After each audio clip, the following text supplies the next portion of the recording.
And welcome everyone to the Atlas Society Asks, and we'll get started in 3, 2, 1. Hello, everyone, and welcome to the 31st episode of the Atlas Society Asks. I'm Jennifer Grossman. I'm CEO of the Atlas Society. We are the leading nonprofit organization introducing young people to the ideas of Ayn Rand in creative ways, like our graphic novels. Anthem, our just published new graphic novel, Red Pawn. It's available for order. This is a galley. Don't worry, I'll send you a nice brand new copy, as well as our animated videos. My Name is Property, just published yesterday.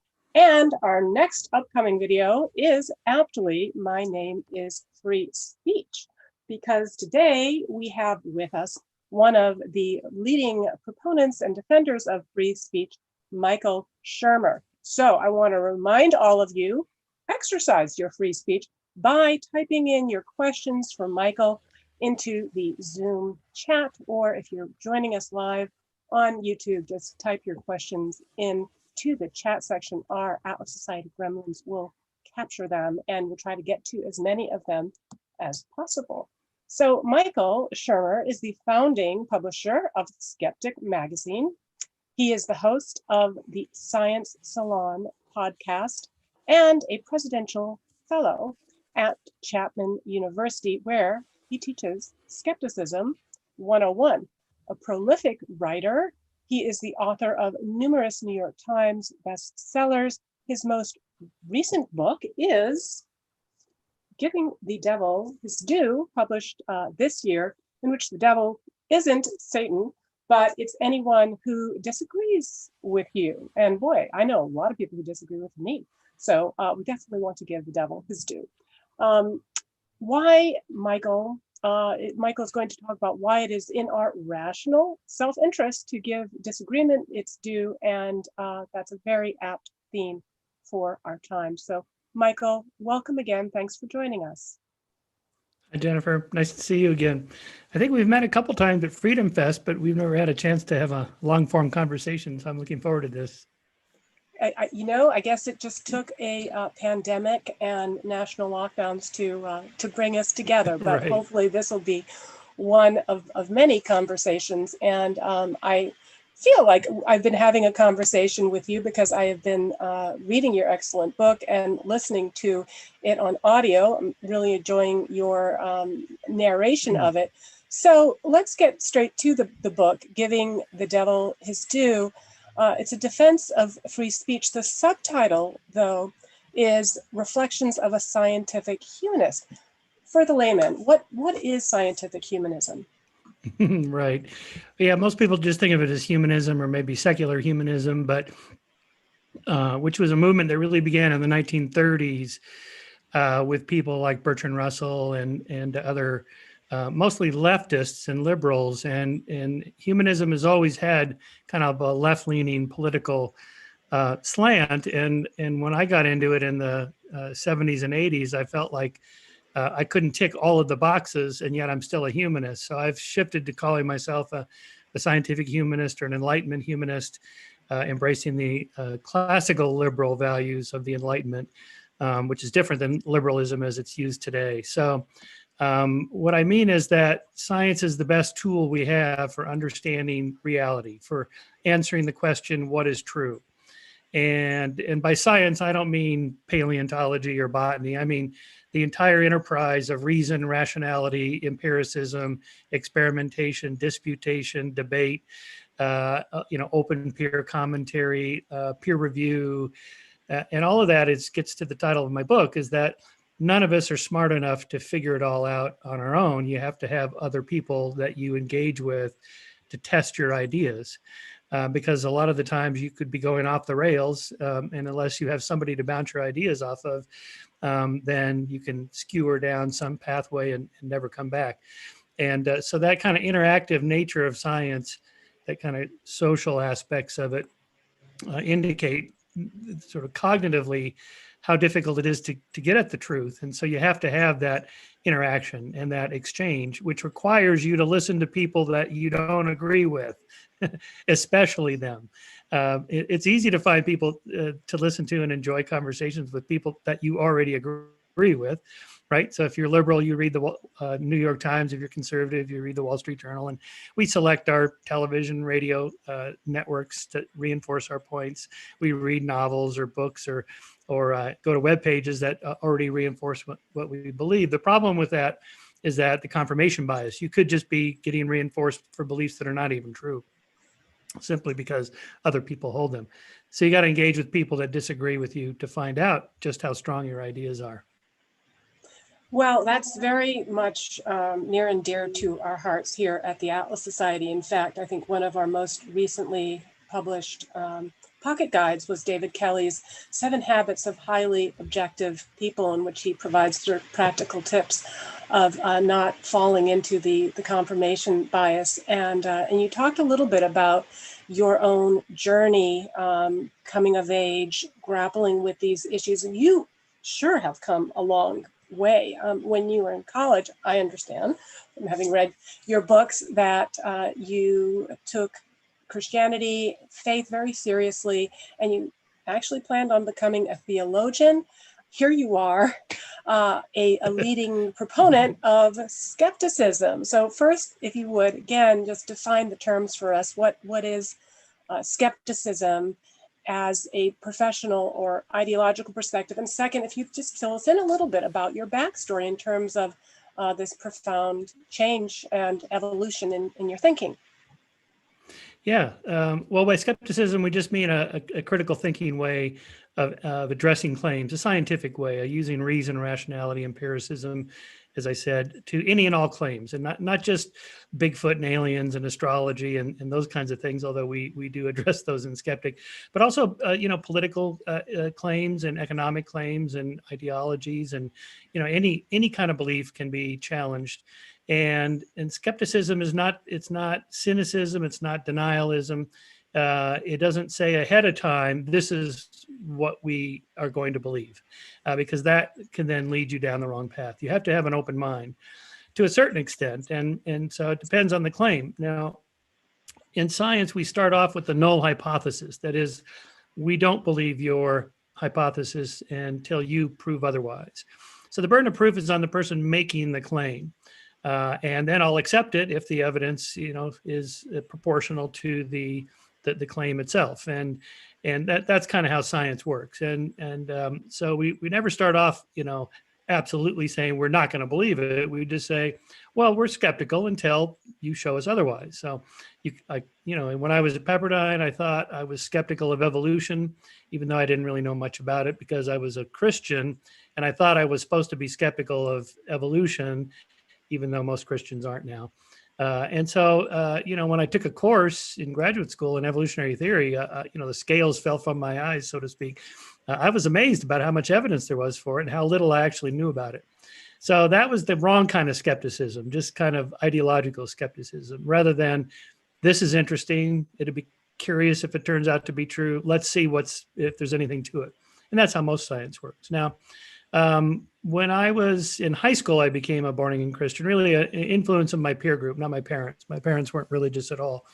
Is my friends in high school. And you know how that goes. So there's not social pressure so much as just kind of more of a social contagion. Everybody was doing it. So it's like, okay.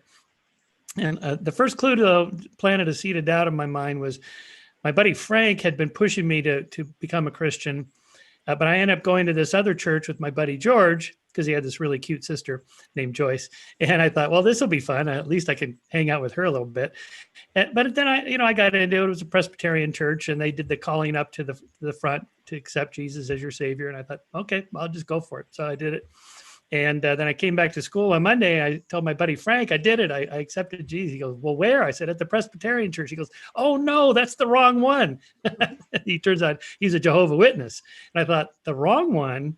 But you're a Christian. He's a Christian. You believe in Jesus. He believes in Jesus. Yeah. But no.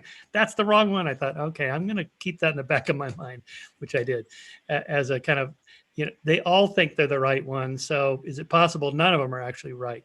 That was sitting back there, but that took about 7 years for me to work through all that, as well as taking courses in sociology, social psychology, anthropology, and there you're really illuminated as to all the other belief systems that people hold that are different than yours, but they're just as confident as you are that they're right.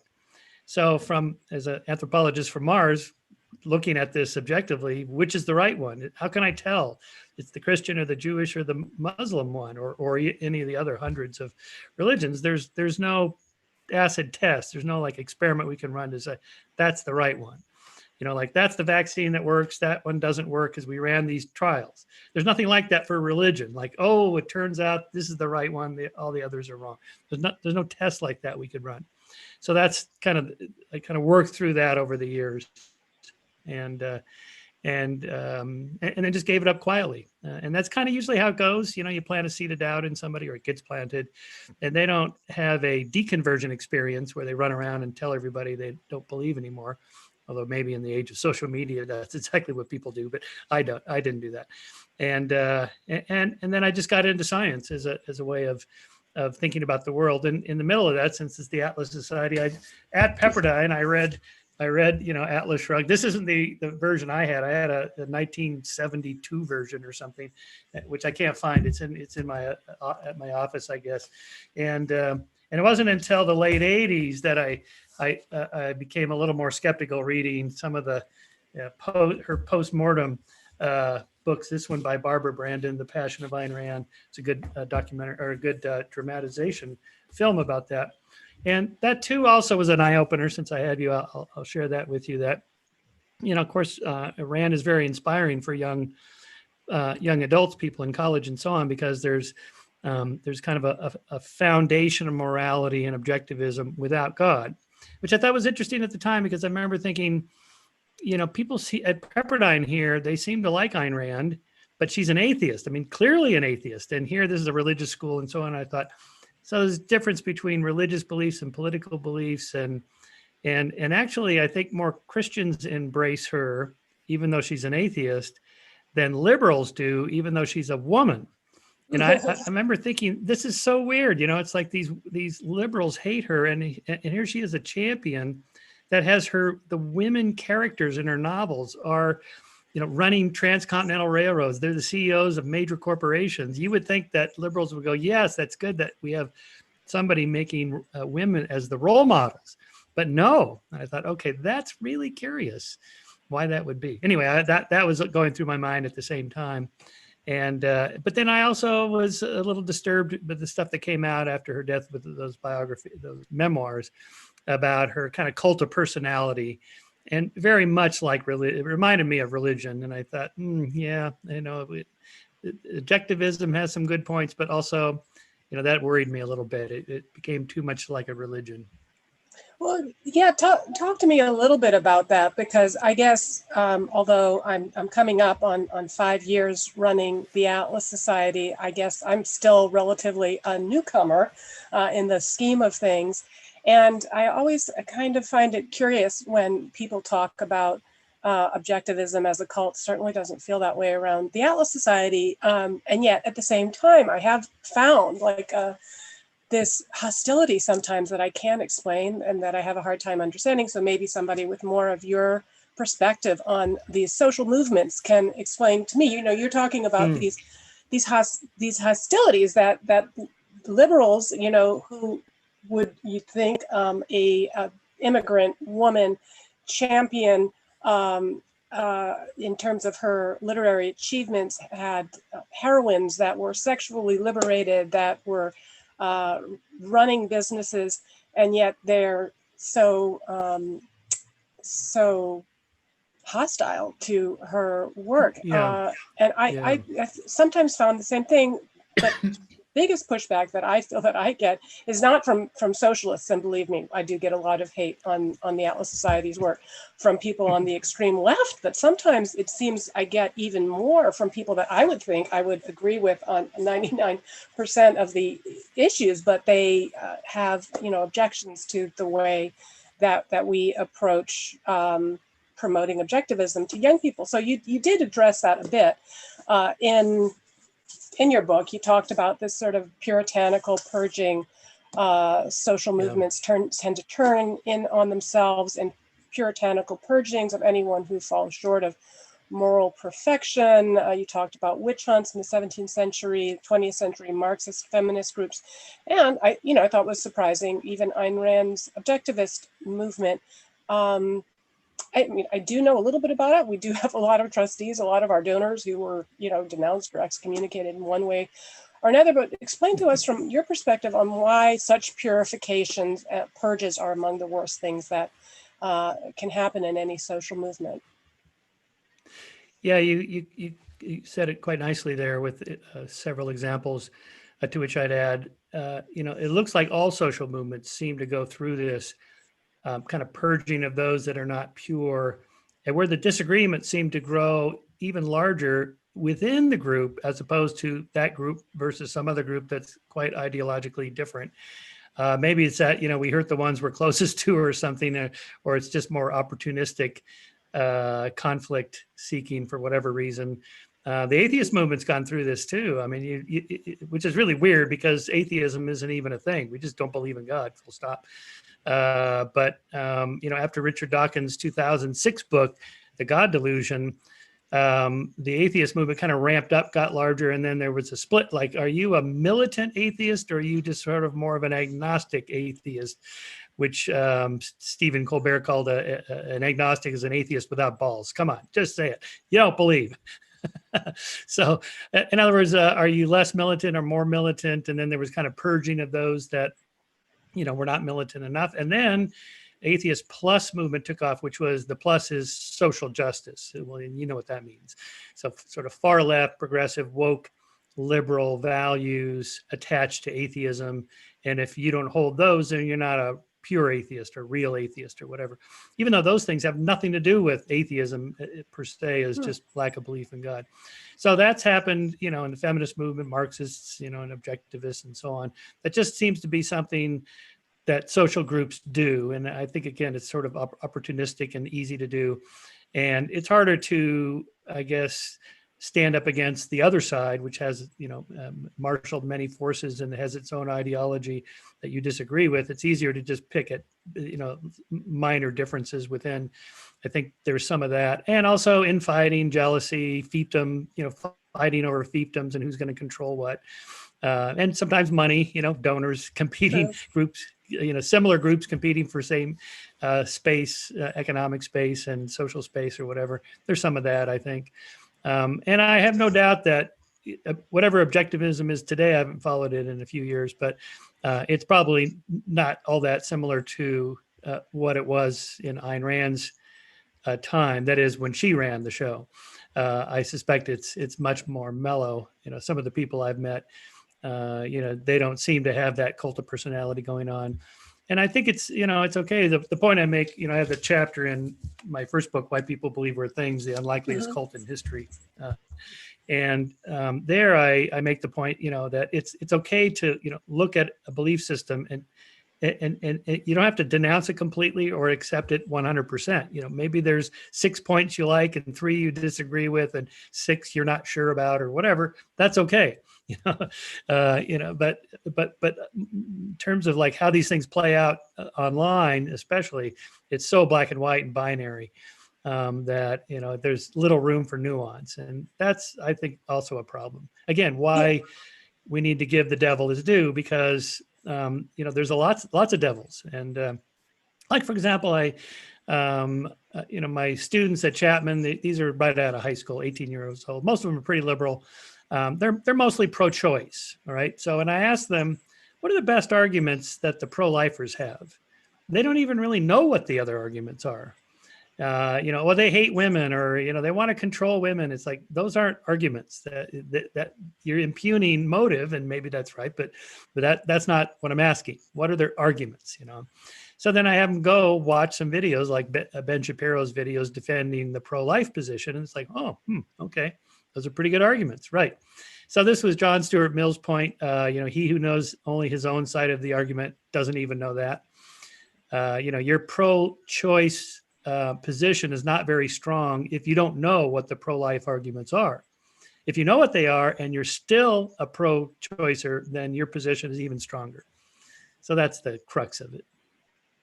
I do think it also comes down to a question of confidence and a certain fearlessness. And you talked about religion before, and why Ayn Rand's literature does, in fact, draw so many fans from people of religious faith. I've written about this in, for example, my Wall Street Journal op-ed, Can You Love God and Ayn Rand? And I talked about people like Andy Puzder, who we've had on this show, Randy Wallace, very religious people. They love Ayn Rand. It's, the atheism thing just didn't really cross their radar. And I just came back from a huge conference, thousands of students down in Palm Beach.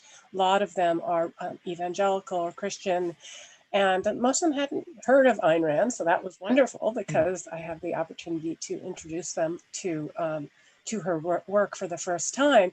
But there were, there is some concern, oh, isn't she an atheist? I'm like, well, it's a great book, I mean, look, you are on your journey, you have your religious faith. If you're confident in it, I don't see any reason for you to be fearful, right, of exposing yourself. We're not a virus. We're not going to turn you into something that you're not. But I do want to encourage those of you that are watching. We have this wonderful opportunity with Michael Shermer. Again, he's one of the most articulate defenders of free speech. So please use that free speech. Ask your questions. I'm going to get to as many of them as possible.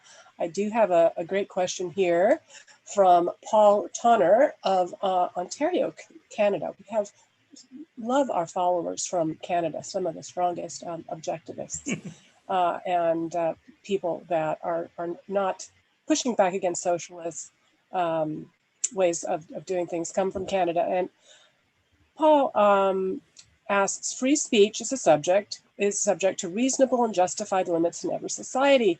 In the USA, for example, inciting violence is not free speech, as you have pointed out in the past. But hate speech is free speech. So Paul would like you to please comment on the significance of cultural history, for example, slavery in the United States, when making difficult decisions on what are and what are not reasonable and justified limits on free speech. Michael. Yeah, he makes a good point there. Of course, we censor our own speech all the time. I don't walk around the world just pointing out people's shirts that I hate or dresses that I think are ugly, or whatever. You don't want to be a rude asshole in life and just blurt out whatever comes to mind. We all self-censor for really good reasons, and that's fine. But that's not, of course, what the First Amendment has to do with just government imposition on citizens' free speech. Mainly, of course, originally this was squelched to prevent criticisms of the government itself. And all governments have done this, and including our own. So I opened the book with the most famous decision of all in the history of the First Amendment in the United States, that of Supreme Court Justice Oliver Wendell Holmes in the Schenck versus the United States case. Everyone will know the quote. This is in his final decision: the most stringent protection of free speech would not protect a man in falsely shouting fire in a theater and causing a panic. The question in every case is whether the words used are used in such circumstances and are of such a nature as to create a clear and present danger that they will bring about the substantive evils that Congress has a right to prevent. Well, what was this evil deed, these evil words that this case had to do? Charles Schenck was the head of the Socialist Party in Philadelphia, and he was handing out pamphlets to draft age men on the eve of the United States entry into the First World War, telling them that it's unconstitutional for the government to confiscate your body and send you off to die, essentially a form of slavery, he argued. And when you read the pamphlets, they're very short. You can find them online. It's a pretty good argument. The 13th Amendment and the 14th Amendments really protect you from being owned by somebody else and controlled by them. And the draft conscription is basically the government saying, we are going to own your body for the next 2 or 4 years or whatever, and you're going to do exactly what we tell you to do, including kill other people or be killed. And so his argument, seemed pretty reasonable. But that's the kind of thing that governments, are worried about, because then they can't, run wars, roughshod over their own citizenry. And so this is getting at the crux of, isn't hate speech a form of inciting violence, and therefore we have a constitutional duty to stop it? No, because the moment you set up that category, I consider this person's speech to be a clear and present danger. Okay, then it's so easy to expand the category. Pretty much anything anybody says that I don't like is a clear and present danger and a threat to me. And, as you know, a lot of millennials today consider language to be a form of violence, the equivalent of physical violence. And so that the moment you set up legal precedents like that, then that opens the door for the government to just say, well, pretty much any criticism of the government is obviously a clear and present danger. We can't allow these dangerous terrorists or whatever to do something. So we have to stop people from saying things and whatnot. It's too easy to expand the category. So that's the argument against it. And historically, really, it's very rare that somebody gives a speech and it's followed by violence. Of course, you point to Hitler and say, look, he gave these rousing speeches and look what happened. Yes, but, not everybody's Hitler. In fact, most people are not Hitler. And most speeches that people give, they don't lead to violence. It's very, very rare. But it's very not rare for governments to censor people on that premise. So we have to be very careful about that. All right, so Steve Chapman, hopefully that answered your question also about hate speech. If you've got another take on it, let us know. You've got a big admirer. You've got many admirers here, Michael, including Bill McLaughlin, who says he's read many of your books, had the good fortune to meet you in New York several years ago at the talk you gave at the New York Academy of Sciences. He says he's admired your admission that some of your views have changed over the years, including changes that you've had on climate change and Second Amendment. And Bill would like to know, are there any more recent, previously strongly held views on which you have changed, are in the process of changing? And if not, Michael, I might want to suggest one, which is that you decide to maybe, I don't know, revisit your objections to Ayn Rand and the cultishness of, the infighting, and maybe become, just, I don't know. But anyway, I'll let you answer that. I have to kind of revisit all this over the next week anyway, because I'm on my podcast next week. I'm having a conversation with David Sloan Wilson. He's an evolutionary biologist and now a novelist, and he's written a novel called Atlas Hugged. And I don't know if you've seen this. I haven't read it. I'm going to have to read it this week. But it's kind of a critique of objectivism and Ayn Randism, but larger critique of capitalism and free markets. And I know what his argument's going to be about, the necessity of collective action to solve certain social problems and so on. So I will revisit it under that pretext. By the way, let me note just on the previous caller's comments about hate speech. Again, we're just talking about the government. I'm not saying that we should all run around and use the N-word just because we're free to do so. Don't be a dick. Don't be nasty. Don't be an asshole. It's okay to say no. It's not censorship to be respectful of other people and so on. And you'll get much further that way in terms of conversations. So there's that. Okay, now I forgot the colors. He was asking about, other than some of the previously cited issues, whether change my mind. Yes, change my mind. Yes. Okay, the latest one I've been thinking about, I don't know what the answer is to this, but it has to do with this question as to what extent we're gullible and we easily follow leaders, cults or ideologies, and we just kind of fall right into it. And we're super susceptible to social media like Facebook, pushing the news feed to us, and we're easily hackable, like by the Russian bots and things like that. Or are we naturally more skeptical, and it takes a lot to get us to change our minds or follow some cult leader? And I've been thinking about that in my entire career. I've been trying to understand the whole Nazi phenomenon, how the Holocaust happened, how you convert, rational, intelligent, educated, cultured people in a matter of years to being goose-stepping, genocidal Nazis. And now, at the moment, I'm beginning to think maybe most of them didn't become Nazis. In this sense, that Hitler never had a majority. He entered office on a minority party. They had multiple parties, so he was able to do that. And then through basically violence or the threat of violence, he got total power. And once you have total power, then you can control the press, and you can squelch any critics by putting them in concentration camps. So two things happened. One, there was this spiral of silence, this kind of pluralistic ignorance, as it's called, where maybe everybody thinks that everybody else believes, even though that most of them don't believe. And then, and the famous example of this, when the studies were done, is asking college kids, do you like binge drinking? Privately, they all say, no, I don't really like it. It's it doesn't feel good. But they say, but I know everybody else likes it, so I go along with it. So basically, everybody's doing something no one of them really wants to do. Okay, that's the kind of spiral of silence or pluralistic ignorance. And the second one is that can be broken if you have somebody that says something, that speaks up and says, wait a minute, the emperor has no clothes. Look, he's butt naked. Oh, okay. It's okay to say what we're all thinking, right? But if you lock everybody up, or if you threaten violence against citizens that might speak up, or in a less dramatic example today in cancel culture, if you threaten to cancel people, then they're gonna go silent. They're just gonna keep their mouth shut, and that's really very dangerous, because there you can have an ideology hover in midair, sustained for years by those two forces: the spiral of silence and the threat of violence against you if you speak out. And so I think actually most Germans were not Nazis. I think most people don't fall right into cults.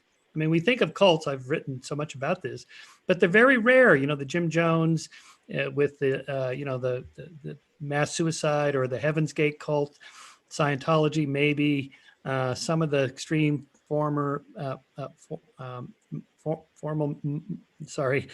Mormonism, fundamental Mormonism, some of those, but those are very rare. If you think of like the tens of thousands of self-help groups and nonprofits and organizations and church groups, and there's tens of thousands of them, and almost none of them are dangerous cults, right? They're just people just trying to do good things or improve themselves or whatever.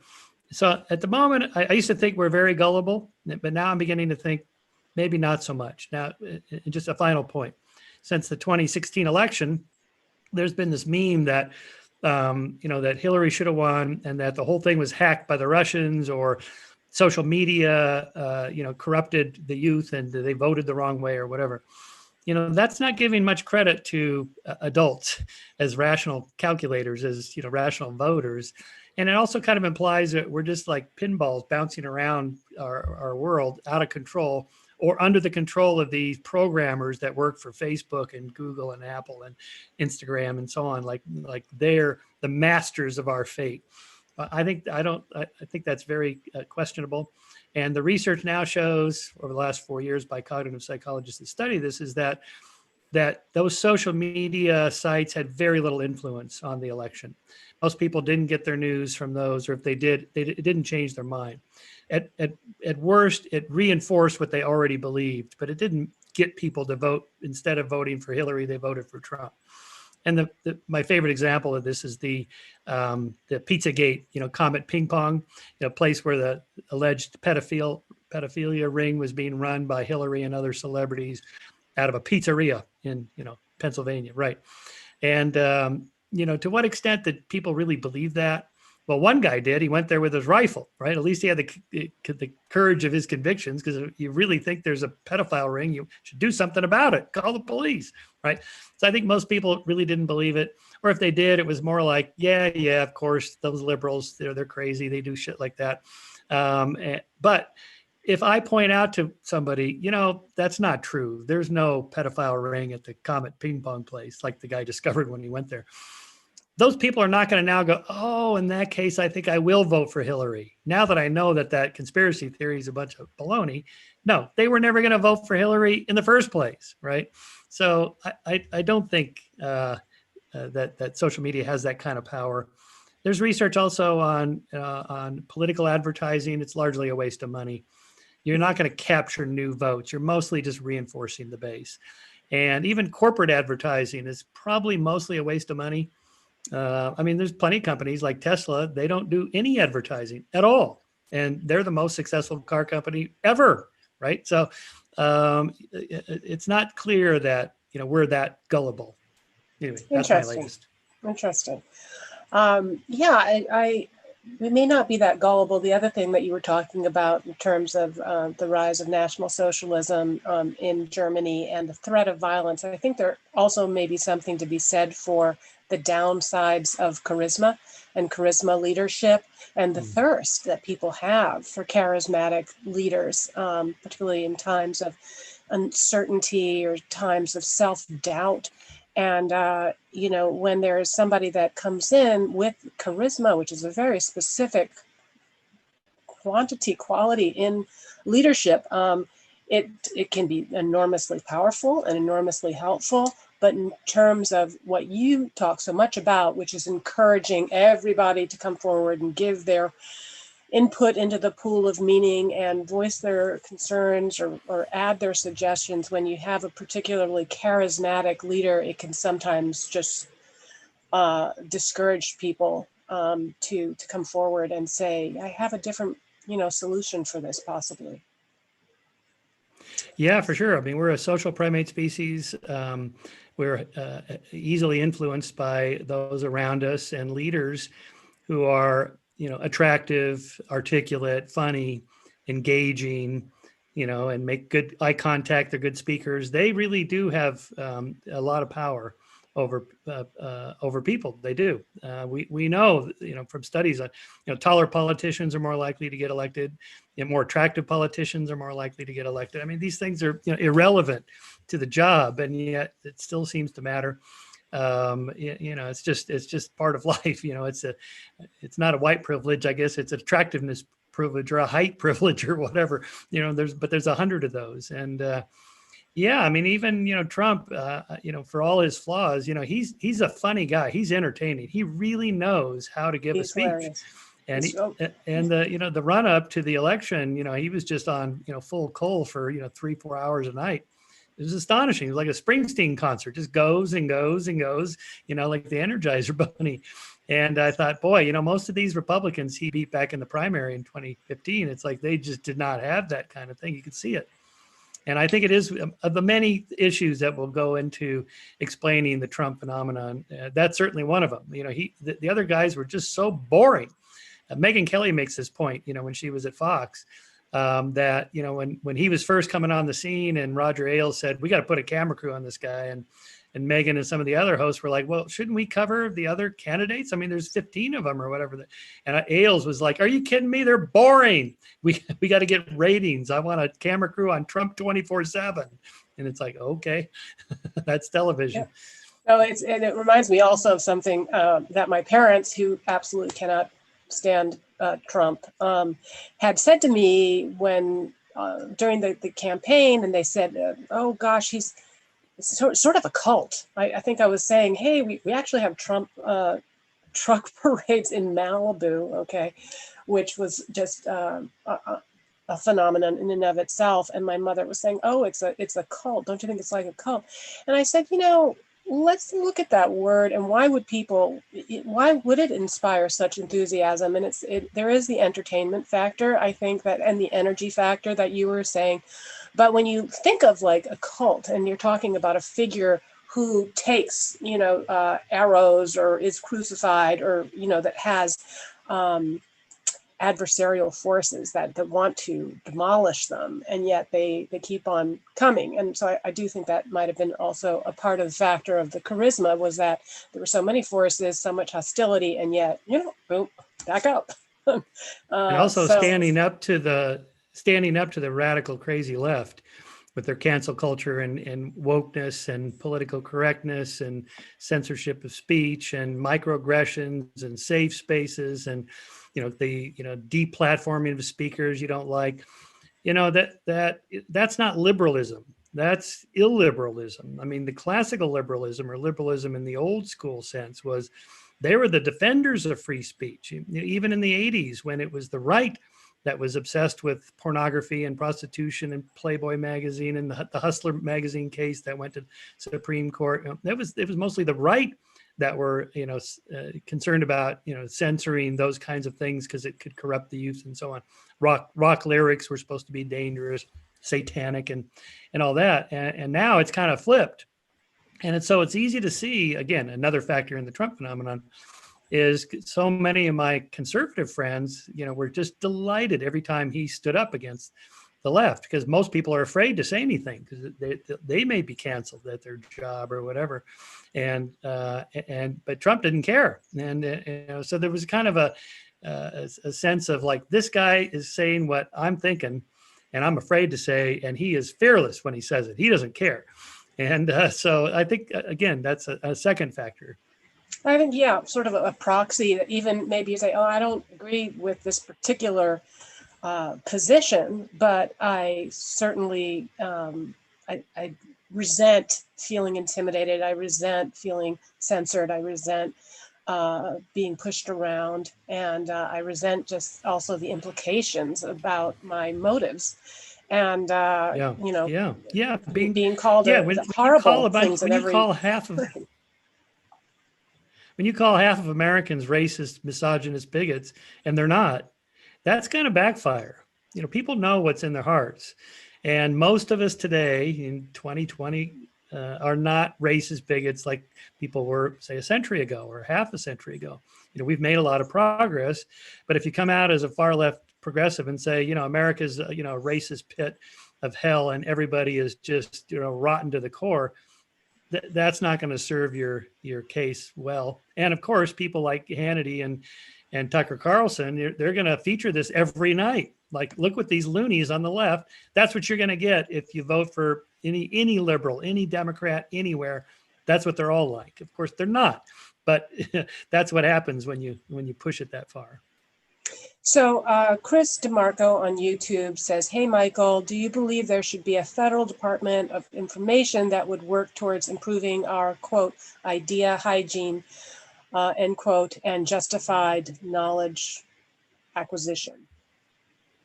No, I would be against that because that's a government agency. What has happened sort of bottom up grassroots is a kind of a fact-checking culture since the 2016 election. Like PolitiFact, these places were already around, but they're in high demand now. Snopes, PolitiFact, there's a half a dozen of these political fact-checking sites that fact check, especially Trump, but all politicians now in real time while they're giving the speech. You can watch the fact checkers checking these. Okay, that's a market solution to a collective problem that we may or may not have. See, again, I'm not even convinced it's a massive problem. There's this documentary everybody was going crazy about on Netflix called the Social Dilemma, and it elevated these programmers at Facebook and the other social media sites into these godlike programmers of human behavior and thought, like that. And the one guy, this Tristan Harris guy who used to work for Facebook, I think, he kind of made himself like he was self-flagellating, like he was J. Robert Oppenheimer with blood on his hands because he invented the nuclear weapons. No, sorry, dude. The like button on Facebook is not, the Hiroshima bomb. It's not the same. And, and it gets to that, to what extent do we have free will? Because I believe we do.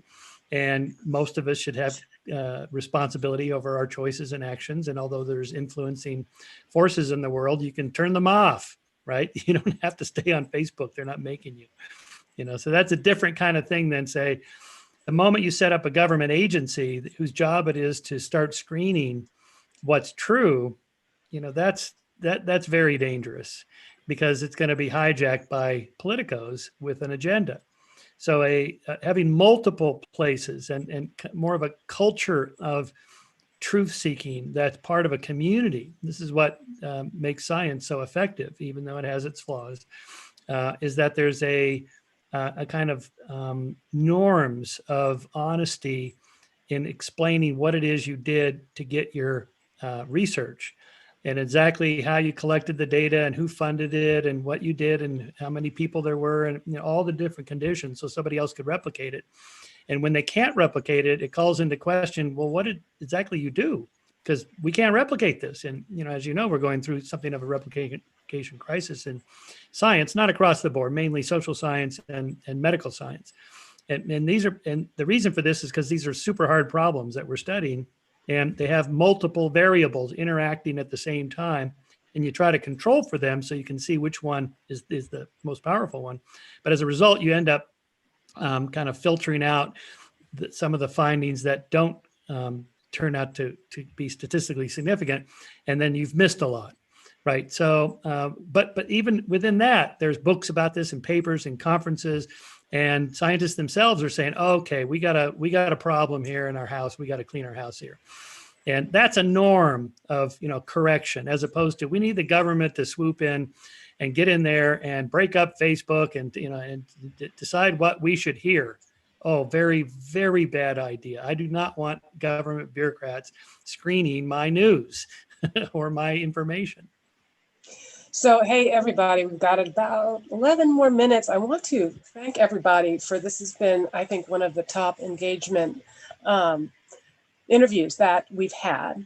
Credit goes to you, Michael. But I want to thank everybody who's asking these great questions and make my job a lot easier. I also want to thank, I see a lot of our donors, actually, small, new, lapsed donors here in the audience, and remind all of you who enjoy this kind of forum and enjoy our graphic novels and our social media and our animated videos, one more day of a double match from our board. So after you watch this, go to our site. I think we'll even put it into the chat right here. So I did want to ask you one more question of my own, although I've seen similar themes in our chat feed here. What's happened with science and trust in science throughout the pandemic? It seems like it's become very politicized. People, don't even necessarily trust the objectivity of previously very legitimate and credible scientific sources like the Lancet and others. So are you concerned that trust in science has taken a hit, or is it maybe unjustified? No, well, I'm mildly concerned about the public perception of science, but in part it's been revealing because it's a hard problem to solve. And again, as where we began, no one's omniscient. No one can create the world from anew by themselves. No one can figure out super hard problems by themselves. And the coronavirus, the SARS-CoV-2 virus leading to COVID-19 disease, that's turned out to be a much harder problem than we thought. And even with teams of researchers and so on, this is why the story seems to be constantly changing. It's changing because new information comes in. And, as much as I admire and respect Anthony Fauci, he's not omniscient either. Nobody is, right? So, you get this kind of public responses, why should we trust you guys? Last month you said this, now you're saying it's that. What are you going to say next month? Well, we're going to say whatever it is based on new information. That's just the way it goes. And yet, nevertheless, here we are a year later, not even a year later. And we have, almost 3 vaccines being pushed out into the marketplace very quickly. That to me is pretty remarkable, almost miraculous. That shows that science really does work. And again, you get maybe you have 100 theories and it's whittled down to 2 or 3, in terms of its origin, its spread, and so on. That happens by this kind of winnowing out of ideas. So you have kind of this free-floating marketplace of ideas where people are competing to get theirs out there. But if you don't have the evidence, you can have a big name or whatever, it doesn't matter. If you don't have evidence, then it's at some point you're going to fall by the wayside because it's just not true. It doesn't work. And that to me is encouraging. And let me just say more broadly, sorry. No, I was just going to say, I think was that to say- it's a question of not just possible waning trust in science, but also I think a waning trust in the media, in the mainstream media, which I think a lot of people feel is selectively choosing to highlight some science over others, or to suppress some science because it doesn't fit with an overall sort of editorial agenda. Yeah, yeah, that has happened, and that's a problem. But it's a problem that's easily fixable. Again, you'll like this, the kind of free marketplace of ideas where new journals come up or new news Sure. sources, and that has happened. And I'm encouraged by the increase in the podcast community, and also other forms of content consumption are so readily available. And the pandemic has, sort of pushed people into finding new sources of information because we have a lot of free time.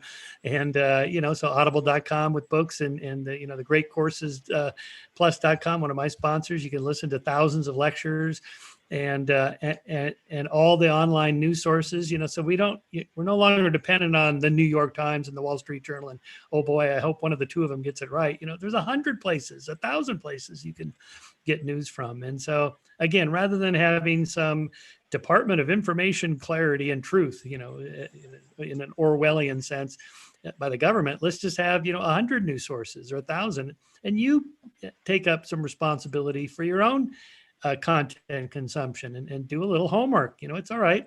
I have a little more faith in people that, that, and also give them responsibility. I think this idea of breaking up Facebook and or Google is just a terrible idea. First of all, by the time this wends through the courts, it's going to be 15 years, and they won't even be the dominant corporations anymore anyway. I made this point in an earlier book about the Microsoft lawsuit by the government as a monopoly because they bundled Netscape into their software. By the time that lawsuit was done, no one was using Netscape anyway. I mean, it's just crazy, right? So, that's again, I think there's easy solutions to these potentially disturbing problems. Yeah, I think more competition is good. You were talking about, there's other sources of information, other sources of reporting beyond the Washington Post, the New York Times. Now there's even, for those who are, previously Fox News kind of had, you were talking about Roger, and had a lock, not a lock per se, but really it was the place to go for 50%, of the country in terms of their politics. I spent the day yesterday, and I'm in San Francisco now, but I was with my friend Chris Ruddy in Palm Beach at Newsmax, and whatever you may think of Fox or Newsmax, wow, how great that you have these new players that are coming in, that are innovating, that are providing alternatives. So I think that's all to the good. So you sound relatively optimistic, Michael, I've got to say, even though we're rounding out 2020, it's been a challenging year, but I'm seeing a smile on your face, and I'm seeing you kind of saying, no, we don't need, all of these regulations. There are good things. I think so. I am optimistic by nature, but I think the evidence for it is pretty good. First of all, let's just start with Trump. So 4 years later, we're not at war with any new countries. We're, getting our troops out of foreign wars, which is good. The apocalypse didn't happen. I'm pretty confident he's not going to have the Second Amendment people surround the White House on January 20th and refuse to come out. I don't think any of that's going to happen. And, the Constitution is held steady. And, yes, he planted the court with conservative judges, but all presidents try to do that for their team. And yet they didn't bail him out when he appealed to them to overturn the election results. They didn't. So, there's a lot of good reasons politically why it wasn't as bad as everybody thought it would be.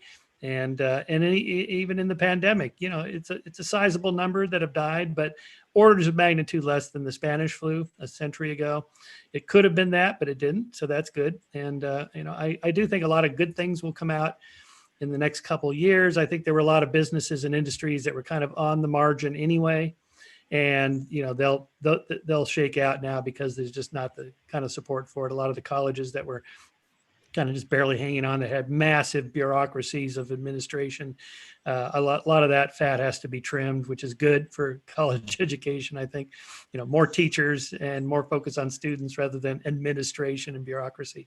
That's good, not just for government, but for private corporations as well. So I think there's a lot of good reasons to be positive.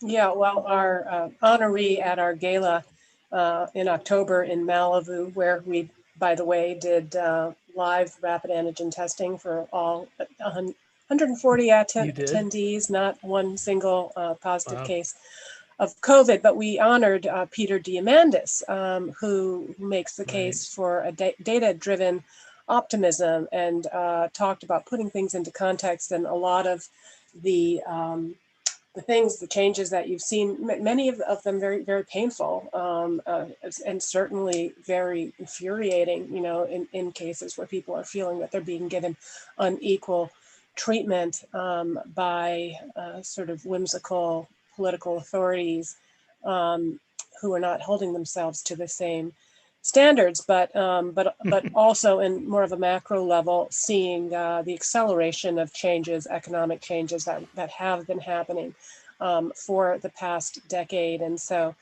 without, being Pollyannish or burying our heads in the sand, we focus a lot on gratitude here at the Atlas Society.